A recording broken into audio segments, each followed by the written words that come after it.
Wonderful to have all of you with us today. And I'm Swati Banerjee, professor at Tata Institute of Social Sciences, Mumbai. And I extend a warm welcome to each one of you on behalf of the Right Livelihood College at TISS Mumbai, the Right Livelihood College at Santa Cruz at the University of California, and the Right Livelihood Foundation. We are actually excited about this collaboration across 3 continents and to start off this interactive dialogue and conversation. But because it's a collaboration across continents, so I think the greeting becomes a little more difficult, but I'll attempt. So good evening to friends in India, a good morning to friends in the US, good afternoon, evening to friends in Sweden and Nigeria, and to all of you in different time zones. So today we not only attempt to move beyond time zones, but we also attempt to move beyond the socio-spatial boundaries and to look at plural and collective knowledges together. But perhaps Buventura de Souza Santos would say ecologies of knowledges, and also knowledges that perhaps connects the academia and activism. And that's what the Right Livelihood Colleges aims to do, along with the Right Livelihood Foundation. It's this interactive connect between academia and activism, which I think leads to new knowledges. But before I go into the event, and I'll come back to say more about the topic and about our esteemed laureates. But before that, let me quickly remind all of us that we are recording this part of the event, and the second part, of course, will not be recorded, which is the small breakout sessions. And this recorded session will also be uploaded in the Right Livelihood YouTube channel. So on that note, I'll come back to you again, but let me at this point welcome Professor David Shaw from University of California, and also the coordinator of the Right Livelihood College at Santa Cruz, to give his remarks and tell us a little more about the collaboration that we are trying to forge. So over to you, David. Good morning, good evening, good afternoon, good day to you all. Thank you so much, Swati. It's been a real pleasure to work with you and your team on this collaboration, both at RLC-TISS Mumbai, as well as with Alex and other people from the Right Livelihood Foundation and our team here at the University of California, Santa Cruz. I'd say our collaboration itself has been an example of the sort of global solidarity that we're hoping to build more of and discuss today in this dialogue. We've been meeting for many months to plan this. Thank you to our 2 laureates for being here with us today on this important subject. For those of you who don't know, the Right Livelihood Award is now over 40 years old, and the Right Livelihood College is now 10 years old. We have campuses on 5 continents, and we as Right Livelihood College coordinators meet every few weeks to start to build this web of solidarity amongst our academic programs in service of the laureates and their winning ideas. We are always wanting more student participation. And so I'm really pleased today that we have many students from both of our 2 campuses. I look forward to also starting a study abroad program where we're going to be bringing students from Santa Cruz to India, and hopefully bringing students from India to Santa Cruz as well. So our work is developing quite a bit, and I'd encourage you to become involved, especially if you're a student. I'm also really grateful to the students from TISS Mumbai and from Santa Cruz who are hosting the dialogue this afternoon later today. So thank you, and back to you, Swati. Thank you so much, David. Yeah, it's been a pleasure to work with you and Alex. So at this point, let me come back to the topic, which is, forging this dialogue on livelihoods, solidarity, and social transformation. As I was reflecting on, and all of us are reflecting on, the increasing marginalization and livelihood insecurities, We just realized that at this point in time, as we all know, we are at the historical crossroad. We are caught in what perhaps the post-development theorists would say development deadlock. We are not able to turn to the past, which speaks of multiple inequities, poverty, livelihood, insecurity, etc., etc. And simultaneously, the future seems uncertain too. The today, which is often conceptualized as a new normal, is actually the manifestation of our collective failure of yesterday, of racism, of casteism, of Islamophobia, gender inequities and violence, environmental degradation, lopsided development, etc., which I'm sure our laureates would expand on today. So some of this has been actually normalized and invisibilized in our discourse of yesterday. And so friends, today to me is not the new normal because there was never a normal. It was only normalized and invisibilized. But that definitely means that the tomorrow is now. And now is the time to change this narrative, to change this discourse. So what is the way out?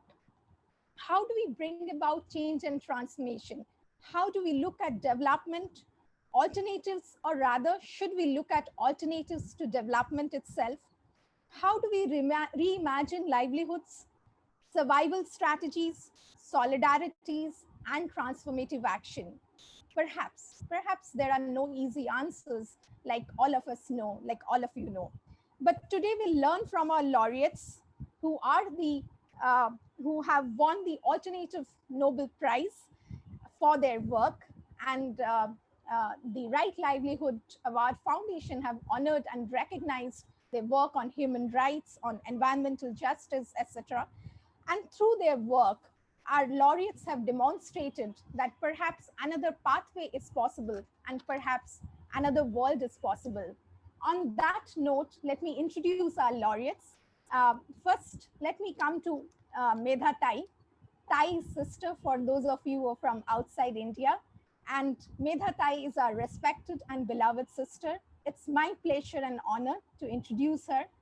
She's one of the leading social and human rights activists from India and the co-founder of the Save the Narmada movement, or the Narmada Bachao Andolan, as we all know, which has mobilized itself in opposition to the big dams and have also given us alternatives to lives and livelihoods of the poor and marginalized communities. Currently, she's engaged in a range of socio-political and economic issues trying to secure justice to the most marginalized. Needless to say, Medha Tai is an inspiration to all of us. So thank you, Tai, for being here with us today. Thank you so much. We are also privileged to have with us Nnimmo Bassey. Thank you, Nnimmo, for joining us. Nnimmo is Africa's leading advocates for securing livelihoods and human rights through environmental justice. He co-founded, amongst many other forums, the Environmental Rights Action, and its major campaign particularly focuses on oil and the enormous damage that is being done to the Nigerian local communities and other countries in the region where oil is produced. He has stood against the practice of multinational corporations in his country and the devastation that the extraction of oil and fossil fuels has caused to the lives and the livelihood rights of the local communities. So we hope to hear more about this struggle from you, Nnimmo, and thank you for being here once again. With that note, I think we'll start the conversation for which we are waiting for and for which all of us are here. So I'll straight away go to Medha Tai and start with our first question to you, Tai. We all know that the harsh lockdowns has affected mostly the unorganized sector and the marginalized communities in India severely. And we all know that the migrant workers have walked thousands of kilometers to reach their hometowns, their villages, their home states. And many of them also have died on the highways, on the railway tracks. So it's been a very, very grim situation. On the other hand, we have also seen currently at this point in time an escalation of inequities, of caste and gender-based violence. We are still grappling with the collective shame of the Hathras rape case. So within this correct context, how will you explain the impact on the lives and livelihoods of the most marginalized? And also, if you could share some of your current work. So over to you, Tai.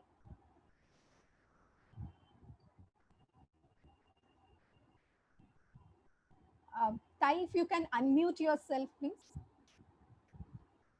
Can you unmute? You're not able to? Okay, Alex, yes, yeah. No. Uh, Alex, can you help unmute Medha Tai? Yes, I'm doing it at the moment. Yeah. Can you hear me? Yes, now we can hear you. Yeah. Thank you, David Bhai and Alex and Swati ji and Atul ji and everyone who has made this dialogue possible. I know it's a very good opportunity to have so many laureates and colleagues and comrades and friends from both the RL College and the foundation. And this is a time when the so-called globalization, which does not give us an opportunity to really speak out about everything that we protest, that we object to, and that we look forward to. These kinds of some of the online opportunities really make a difference. Uh, we can be under surveillance, no doubt, but courageous and committed laureates, I'm sure, will be a part of this dialogue. Friends, as Swatiji put it, to answer this question on the lockdown, I must say in one sentence that for 95% of the Indian population that is considered to be unorganized communities who are really insecure because they are kept to be insecure. They are not unorganized, they are organized, they are fighting the battles. But for them, it was and it is even today a crackdown and nothing less than that. This lockdown that came quite late into India, we know that our politicians really were managing their own shows. There was a change in the government in the state that I am today in Madhya Pradesh, one of the states in India. And there was also the welcome given to Mr. Trump and none else. And all that happened when the lockdown was not imposed, while they could have started slowly with the rules and regulations that could be followed. But more than that, when they happened to impose it, although late, and the foreign elements, not just the virus, but also those who are the carriers of virus were already in.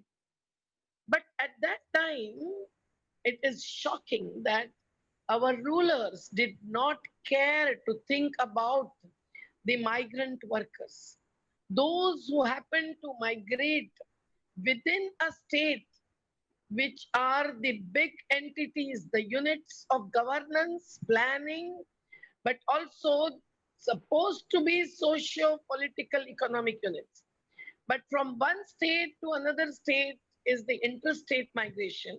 But there is huge population migrating within a state, within India as well. And all this, that is a symbol of or indicator of our economy, really is always ignored when the indicators such as the GDP, the gross domestic product, or even the Sensex and the growth indices are taken as the only indicators. But these populations, the communities who search for the livelihoods beyond the communities in which they can have not just the face-to-face communication, but roots with the natural ecosystems and their socio-cultural life and environs as well, is something that really shows us and has got exposed this year during lockdown, that the country, the elites, the political elites do not bother about their plight in any situation, whether it is a natural calamity or a human-made disaster imposed. Friends, when that for thousands of workers were walking and showing willingness or the kind of courage to think of walking down the distance up to 1700 kilometers just to reach out to their old parents or their children. It was really a moving scenario. No doubt the middle and the upper class, the intellectuals to others, all were watching on the TV screens what was happening. And maybe internationally, you might have taken note of that. While the debate was on about whether the coronavirus is a bioweapon used, whether it is a result of the conflict and also a war between the corporates, or whether it was because we, the people of not just India, but the world, have depleted our natural resources, disturbed the nature, and are leading to the extinction of species, but also creation of viruses. When this debate was on, there was supposed to be a debate on why are the workers compelled to walk down? Why were not fed?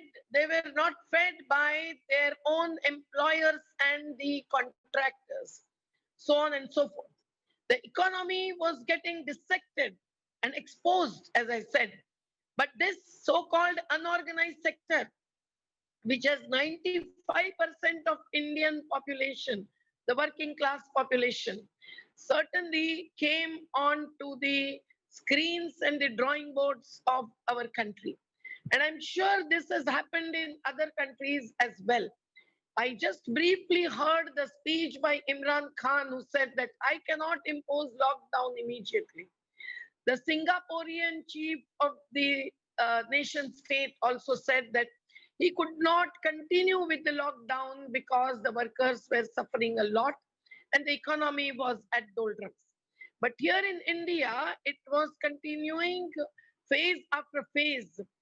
But what happened to these migrant workers further is a story that I must tell you all. We had to take to a fast, a satyagraha, a pledge for truth in Gandhian terminology and philosophy. And that was on the border of the two states, Maharashtra and Madhya Pradesh, because I really personally, with my colleagues, could not bear just watching them walking down or feeding them with khichdi, small packets, or distributing some packets to the lockdown communities or groups of the workers. And we felt that it was really ridiculous not to provide them with the public transport. That was the duty of the state. And hence that led to something. We could get the public transport by road. Their road transport was allowed, and it was not due to our fast alone, but certainly the social organizations, the sensitive individuals to the NGOs and the people's movements raised very strong issues and questioned the state for not providing the railway, which is the largest of the networks in the world and belonging to the public sector of India. But friends, when the workers' issues came to the highlight, we realized and we made everyone realize that the labor legislations were not getting implemented at all. And this was the issue we were raising with the strongest movement of the urban poor in Mumbai, the Ghar Bachao, Ghar Banao Andolan, the Save House and Build a House movement, and also the Narmada movement, where the workers are not really getting their rehabilitation rights unless we fight for those. So friends, last 35 years, we were watching this happening anyway in different sectors. But this time when we raised the issue, many responded. And even the states, governments had to respond. But we soon realized that this lockdown was not for our rulers, not for our politicians, not those who are in power. They have taken so many decisions which are leading to the crackdown, which I just mentioned. They have repealed 44 labor legislations in India. The laws which came as a result of the strongest people's movements belonging to the working class populations. And that law, those laws included the Interstate Migrant Workmen's Act of 1979. Those laws included the Building and Construction Workers Act and also the Unorganized Sector Workers Act of 2008, drafting which we were also partners with the then government in India. But now all these laws and the other laws like the Factories Act, Contract Labor Act, etc. are repealed, and instead not even policy but 4 codes are brought in, which I'm sure would be not justiciable, and we cannot even form union and fight for the laborers. I belong to a trade union, and we are fighting with the mill workers and the unorganized sector workers, whether they are the slum dwellers in the shanty towns or the agricultural laborers and so on. But it is necessary to say that this kind of legal, the legal regime getting diluted or weakened is a deliberate conspiracy. I know a Chinese proverb says that every crisis is an opportunity. So this particular crisis is used as an opportunity by our rulers to repeal not just the labor legislations, but also to weaken the environmental law. We had to question all this, and the laborers as well as those who care for environment, the youth belonging to the new institutions and organizations like the Fridays for Future, those who hold Greta Thunberg with high respect and love, all of them came onto the streets, and we had to, no doubt, stand with them and by them. Friends, therefore, it was the various kinds of decisions of the state during the lockdown that has brought the fact out. And that fact is of the global corporatization. The Indian multinationals to the global multinationals all have taken the chance to get hold of the public property and also to repress and oppress the people's movements and to suppress the people's voices. So the freedom of speech, the freedom to agitate, all that is granted by not just Indian constitution, but I'm sure the many, many constitutions across the world are really snatched away from the common people. And this is again a deliberate strategy and probably extension of lockdown beyond one phase to another and to third, and bringing out the statistics which many a times came out to be the fake news and the fake data. On the one hand, that is used by the power holders who are mostly against the downtrodden, the oppressed populations in the country like India, but also in the United States of America, and I'm sure in the African nation states as well. I will like to hear the stories from the other nations, but I would first say that it was during this lockdown, that's why we, the social activists, could not stay locked down inside the houses. Right from the first day, we had to first bring back the teams of migrant workers. Unfortunately, those who came back with our interventions at various levels are again resorting to reverse migration. Now, why this? We had to raise the issue of unemployment, underemployment. And we know that that is the result of the wrong, non-sustainable, non-equitable, and not labor-intensive development paradigm. And this kind of capitalist model and paradigm of development, therefore, is killing the livelihoods. During lockdown, the rulers in India have sold out a number of public sector units, the coal mines to the BSNL, the media belonging to the public sector, as well as the what do you call it, Swatiji? The BSNL and all the the lines. It is therefore understandable that the rulers have taken an advantage of this on one hand, and there are slogans because the people, the common people, realized that there is something wrong going on in this country and at the level of humanity that is bringing in these kinds of calamities. Everyone did not believe in the bioweapon strategy as the reason behind the coronavirus. And the COVID-19 is questioned through the war between the USA and China, no doubt. But certainly the common people also realize that it is the ecological destruction and devastation that is bringing out this kind of viruses and the attack on the life and livelihood both. But friends, when the common people therefore were thinking, even the middle class, the intellectuals, locked down within their families, having a number of impacts, the domestic violence increasing and so on. But they also felt that there would be a way out. There can be some transformation coming into their lives. And there may be the closer family networks. And they may be not start just painting pictures of their children, but they may be able to change their lifestyles to the right livelihood paradigm. But this rarely has happened.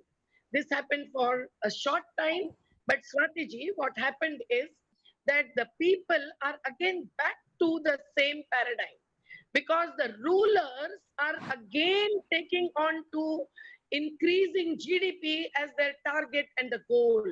So all that has happened during lockdown, and that has attacked the livelihoods of the various sectors, the artisans, the domestic servants, the agricultural laborers, and the farmers themselves are again going to face the wildest attack. And our dream of changing the world is not likely to come true so easily. And that's why the farmers who are facing the 3 new laws, which is again towards corporatization, the laborers, as I said, are facing the new codes and the environmental legislation diluted.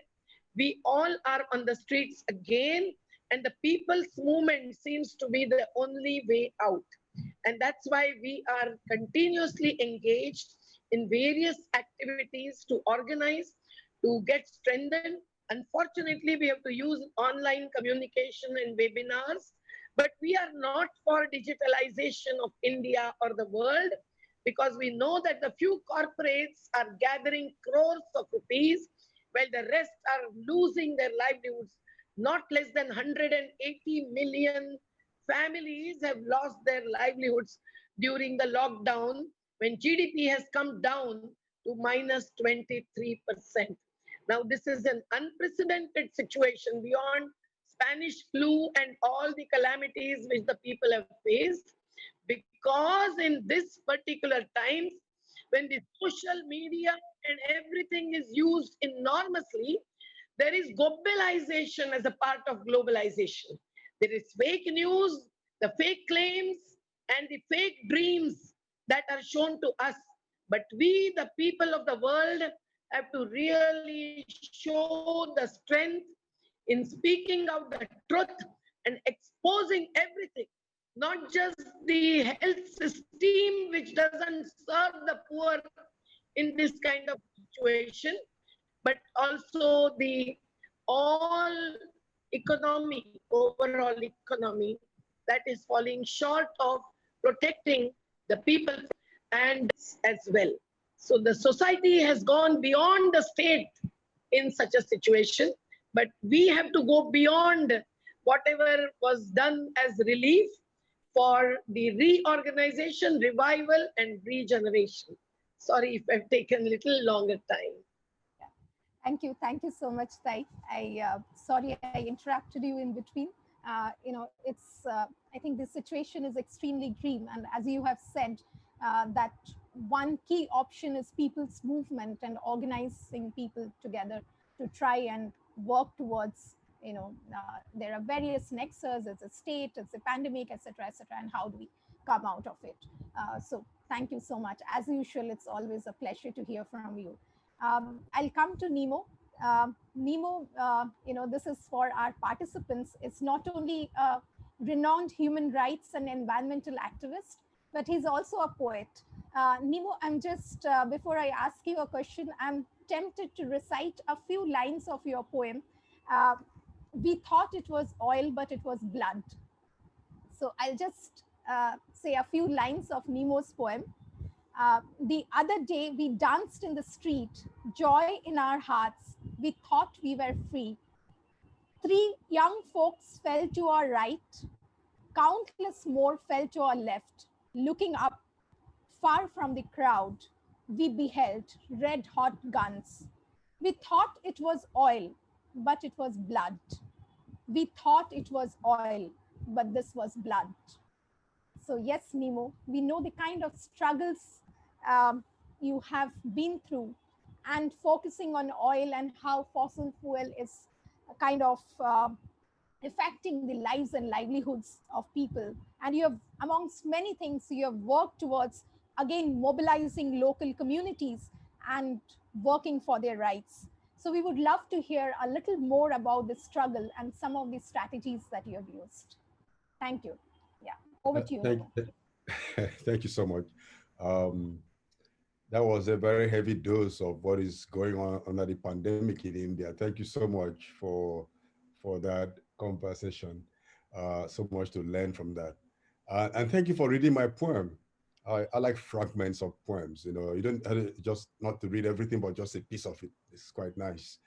And I'm happy that you read that particular poem because I wrote it at a time when it was actually like a biography. It's a real story. When young people in the Niger Delta decided to carry out direct action, they called it Operation Climate Change. They actually went to some oil field stations and shut down oil operation so as to shut off the gas flares. The gas flares are giant furnaces of gas burning 24 hours a day, and some have been burning for up to 60 years nonstop, releasing toxic elements to the atmosphere and causing a lot of health hazards and environmental degradation. Some are in the middle of communities in the Niger Delta, unfortunately. And so the struggle for me has been a lifelong thing. And next month will mark the 25th anniversary of the execution of Ken Saro-Wiwa and 8 Ogoni leaders who stood up against oil pollution and decided to send the oil companies packing from their territory. They succeeded in doing that in 1993, and as we speak, those oil wells are still shut down, but they were killed by the state in 1995. But the people have said, okay, the blood of the martyrs will not be in vain.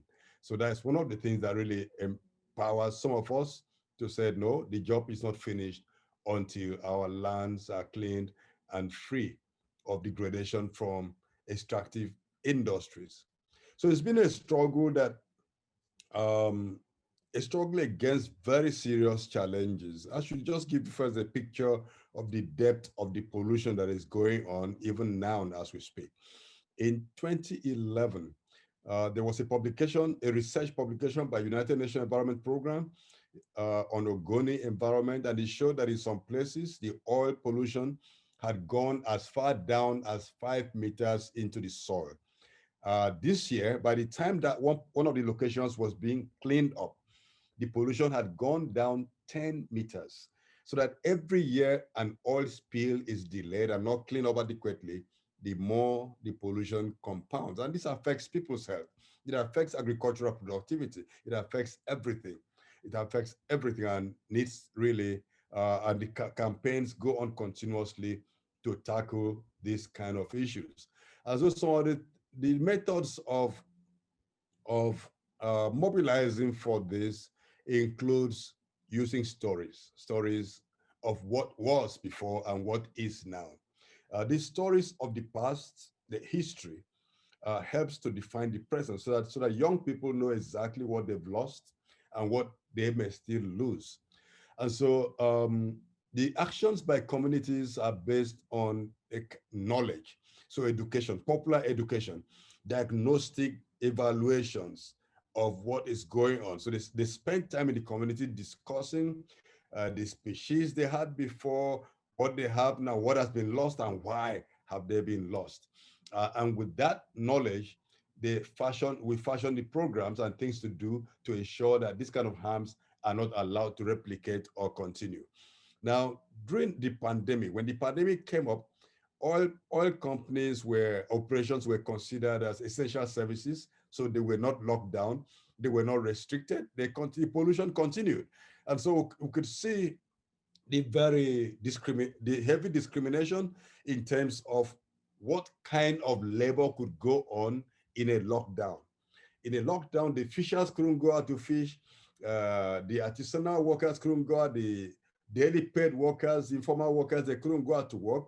But big transnational companies like the oil companies could go on drilling, polluting, destroying, and shipping their oil. But the good thing is that a whole lot of the oil they were shipping got stranded in the seas because there was an oil glut and oil price went down, which was a very good thing. That when oil prices collapsed, and it caused a number of countries to begin to think about how to shift away from that this kind of economy, which I believe we'll talk further on. But some of the things we do in our mobilization, we have direct actions, we have litigation. We use litigation as a key strategy, and litigation both in Nigeria, in our countries, and in the home countries of oil companies and these transnational corporations, because they pay more attention to what happened, what the courts say in their own countries. So we use that as a very clear, very good hook for campaigns. And besides that, we try to build solid movements across, especially across the global south. We also link with, through Oil Watch International, for example. We link groups in Southeast Asia with groups in Africa and groups in Latin America. We also have member groups in the global north, but mostly in the global south, so that we exchange cultural exchanges, brings up ideas and struggles that succeeded and what are the ways to go forward. And right now in Africa, we're building a network of fishers, because they're the first to notice oil spills in the seas, in the ocean, in the lakes, in the rivers, and they're the ones who are most impacted.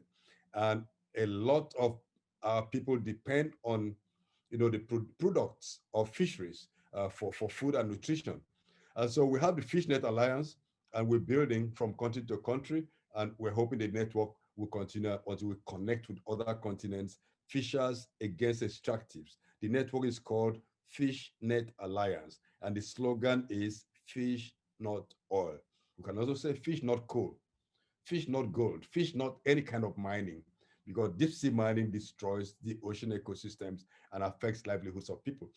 So there are many other tools that we use at policy level, one of which is our Net Zero.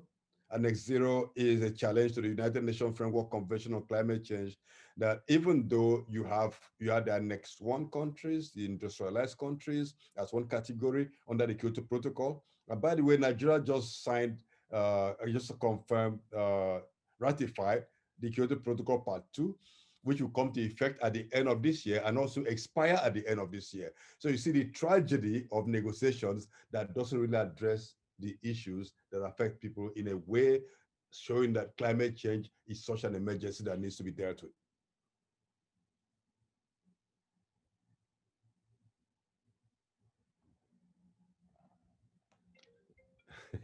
Yeah, thank you, Nnimmo. Yeah. Yes.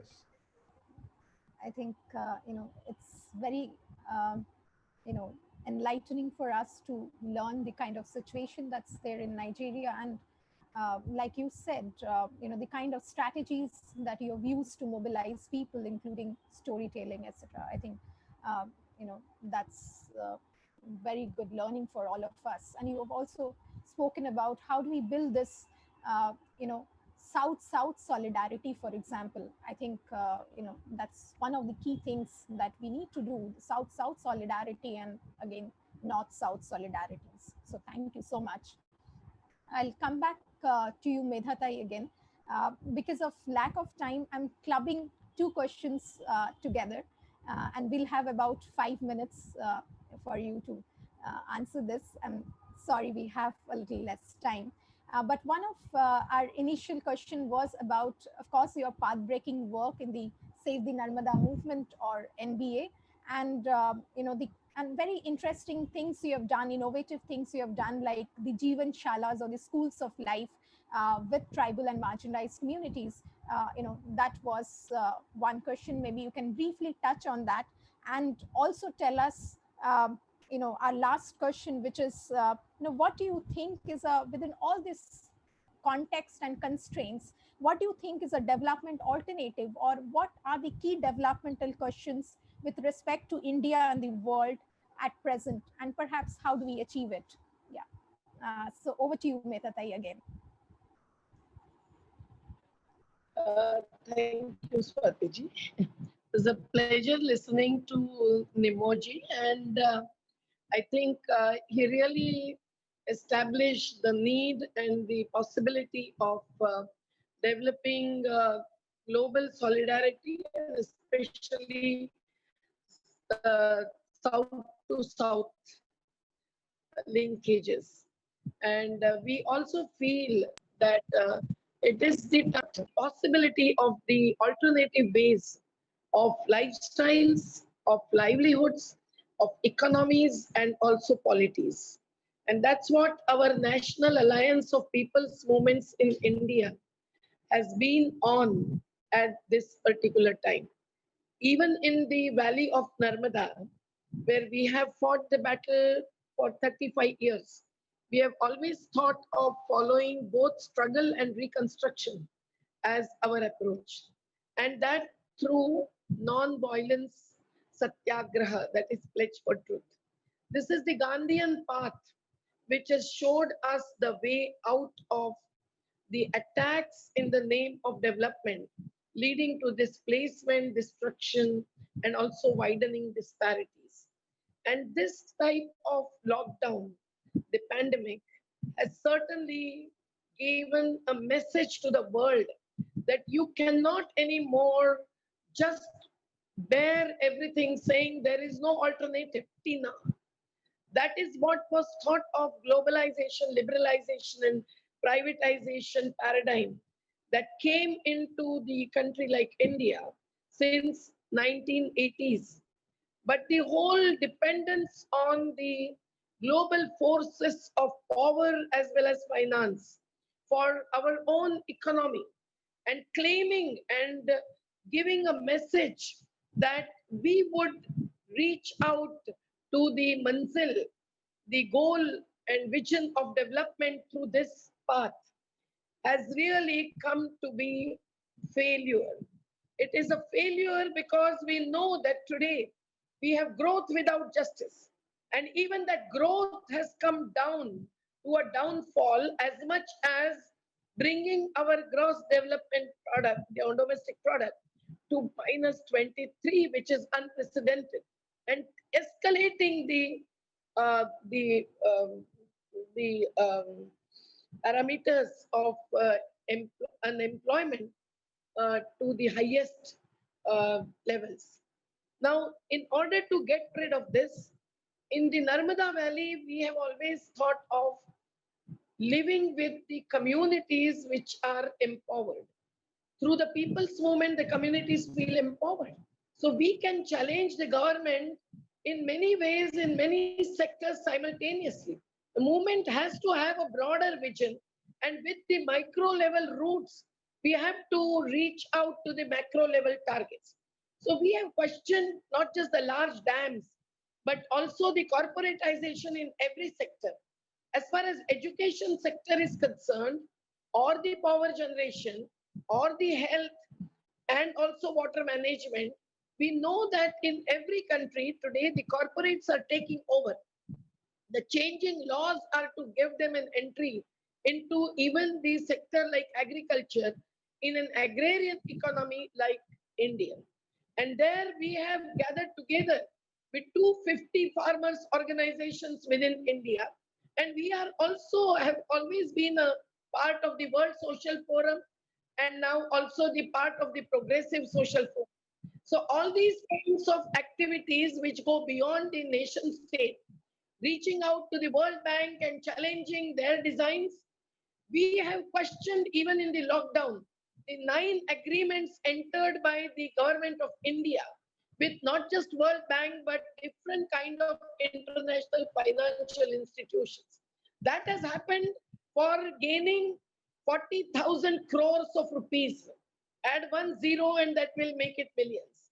And we know that in spite of having that, in the name of the corona affected people, the poor are not getting their due in terms of either the food security or the livelihood security.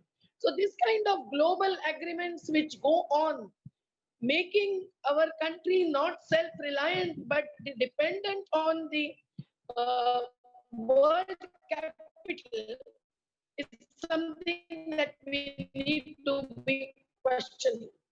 And we need to therefore reach out to the alternatives. In the sector of education, we have saved our lives since last 29 years. And we know that in our communities, there is no corona because we have the real ventilators which are free of charge. Those are the greenery and the trees and the forest. So we know that the lifestyle of our indigenous communities, the fish workers, the farmers, the laborers, is something that we all have to follow. And the principles are again the Gandhian principles, which spell out simplicity, simple living, which spell out the sustainability, not as it is in the name of the World Bank books, but real sustainability, which will go beyond generations, because we will use the natural resources, no doubt, but through technologies which would be more labor intensive and less energy intensive. Otherwise, in the name of energy generation, we are depleting not just the oil and gas, coal, and the climate change related conventions, covenants, and agreements and summits all are proving to be useless.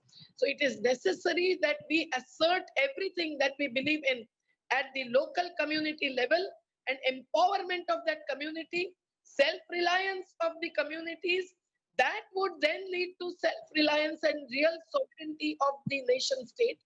Without the communities getting empowered and having the self-reliant pattern of development at the smallest unit possible, and then following the principle of higher and higher units, principle of subsidiarity, we cannot otherwise have the right livelihood.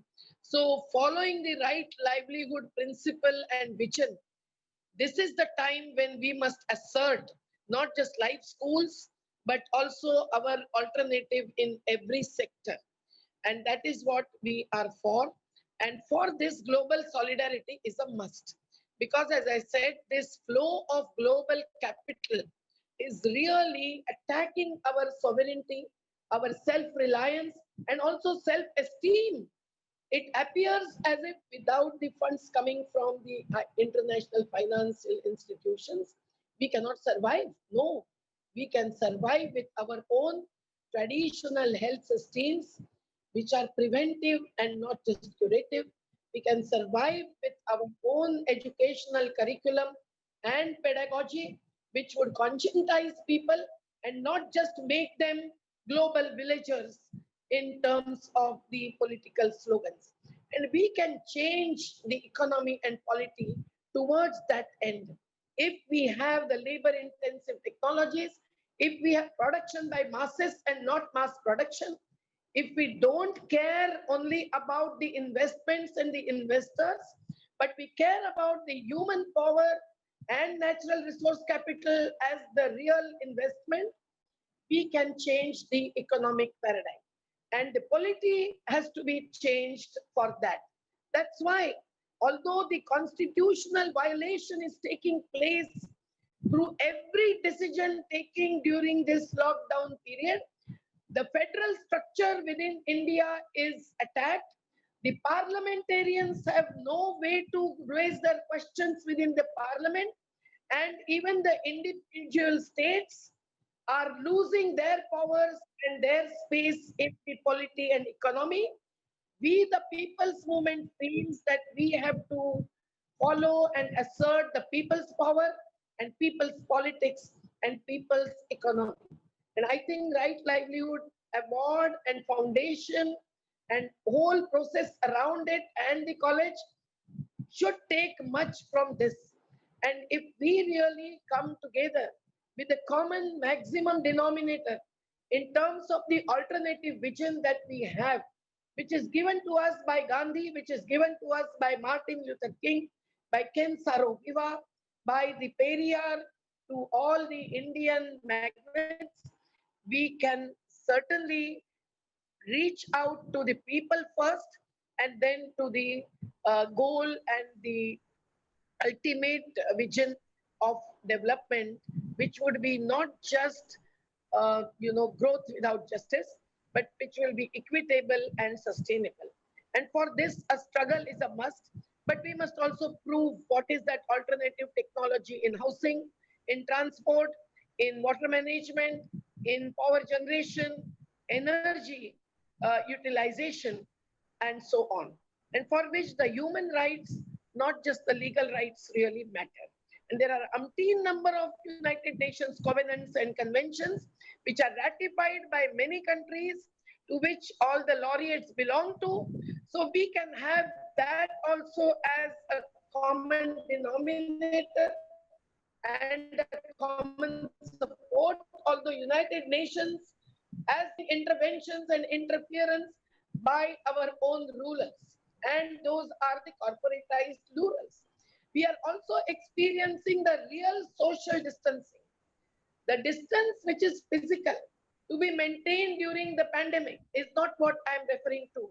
I am referring to the social distancing that is coming up with the new emergence and the deliberate promotion of communalism against secularism, of casteism and attacks on the women, which are increasing and becoming more and more brutal in the country like India as a result of lockdown and the pandemic. We have to really have our own alternative vision of human to human relationship in this context and assert that all religions and all human beings are equal beyond all discriminations, and we cannot tolerate any communal attitude that may be shown by the rulers in the name of lockdown and then gain their own vote banks. So the rightist governments, whether in USA or in India, need to be openly questioned with courage and commitment, in spite of the fact that social activists are sent behind the bars in India and they are all inside, but we will be on the streets and do even jail bharo, get into the prisons, all of us, and raise our voices from wherever we are.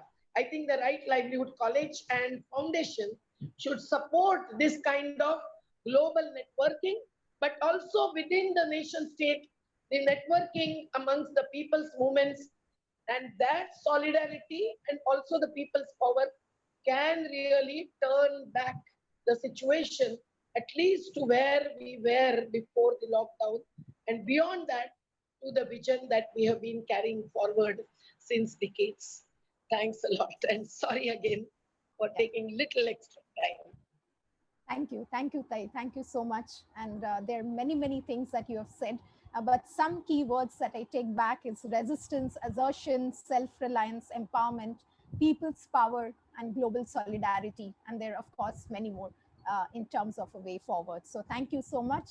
I'll come to you, Nnimmo, now. And again, because of lack of time, I'm clubbing two questions together. We all wanted to know a little bit about what is happening to the local communities within the context of pandemic at one end, and on the other we have weakening economy like many other countries. We also have environmental devastation, etc., etc. And finally, of course, we also want to know a way forward. And I remember you have said this, and I like this quote, that there is a need for an urgent shift from the dominant petroleum fuel civilization. So of course, we would want to know what is this shift that you're envisaging? What is that paradigm shift that you think would be a way forward. So over to you, Nnimmo, and we have about 7 minutes for you to answer this. Thank you so much. Okay, thank you. I will use those quite some elastic minutes. Okay, so well, starting from the last question, we really need to imagine a new civilization. The fossil fuel civilization has come to an end, whether we like it or not. We're just dragging and struggling to pull it along, but it has outlived its usefulness. It's destroyed so many things. And oil companies at the moment, we read about, they're investing a lot in plastics, and that will even compound the problem further because a whole lot of the plastics in the world today cannot be recycled and will not be recycled. So these are not things that would go away. So the civilization really has to end, and we have to make a transition from it. And one of the pillars I believe that for us to move from this civilization is from the way we think. We have to have a new imagination. We have to reimagine energy. What is energy? What do we need energy for? We talk a lot about consumption, consuming less, wasting less, but why don't we place a lot of emphasis also in production?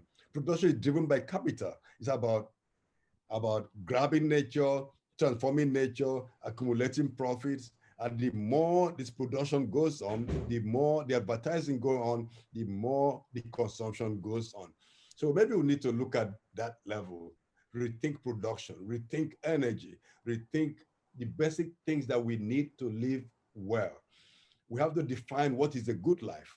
This is where what will eventually realign our thinking concerning energy and concerning environmental degradation. Right now, we hear that the pandemic could have been generated by habitat loss. What led to the habitat loss? Why are we so voracious when it comes to relationship with the environment? Why are we destroying everything? Because of production. And it requires a lot of energy. So it's a wrong circle. Wrong cycle. More production, more consumption, more production, more consumption, and we're not getting happier, we're not getting healthier, we're having more pandemics. And this is just one pandemic. When will the next pandemic come? And this pandemic has kind of shortened our memory, or we imaginary or understanding the fact that there are other diseases that are actually killing more people than the pandemic. But now that is put at the back of the bookshelf because it's not affecting people discriminately. Now the pandemic affects the rich and the poor, and in some places more of the rich actually. And so more attention is being paid to this. But what of the next one? What of climate change? Now people can be locked up, you can have the shutdown, lock people up because of the pandemic, but when climate crisis escalates, what will be the solution? So these are the challenges that really means that we have to think more and more and more. Isolation is not really, isolation has been able to put down the rate of spread of the disease, but it doesn't help us socially, it doesn't help us economically, it doesn't help us politically, it doesn't help us culturally.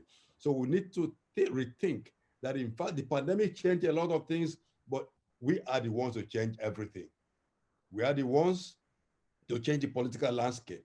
Young people have to get active in politics, get the dinosaurs out of offices, and take over leadership and build a future that you really want to see. This is a time for us. The pandemic has given us a time to pause to think, time to build relationships, to build solidarity, a time to go back to the soil, to go back to see how rich and how living soil, how Mother Earth is, and how refreshing it is for us, and how productive we can actually be by getting our hands into the soil, to plant a seed, to nurture the plant, and to harvest the fruits. It's no more time to depend on shops to provide everything we need, or to depend on things to be shipped across the oceans, because we need to consume things that look in a particular way, that have certain shapes, certain sizes, and certain tastes. We have to go back to nature, go back to nature as children of Mother Earth, defend the environment around us, because our relatives, other beings are suffering. This is a way to lower the vulnerabilities. Otherwise, we're going to have higher vulnerabilities and for other diseases coming. And so my last sentence is, we have to work together to rebuild the economies in the world. We have to restore the ecology. we have to rebuild our broken food systems.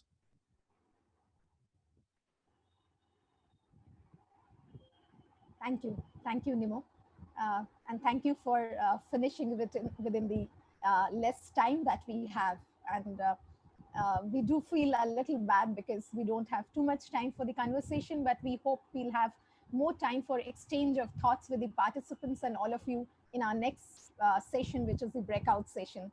So thanks. Some keywords that I pick up is repoliticization, reimagination. And at this point, again, I remember a few lines from a poet, Faiz Ahmed Faiz.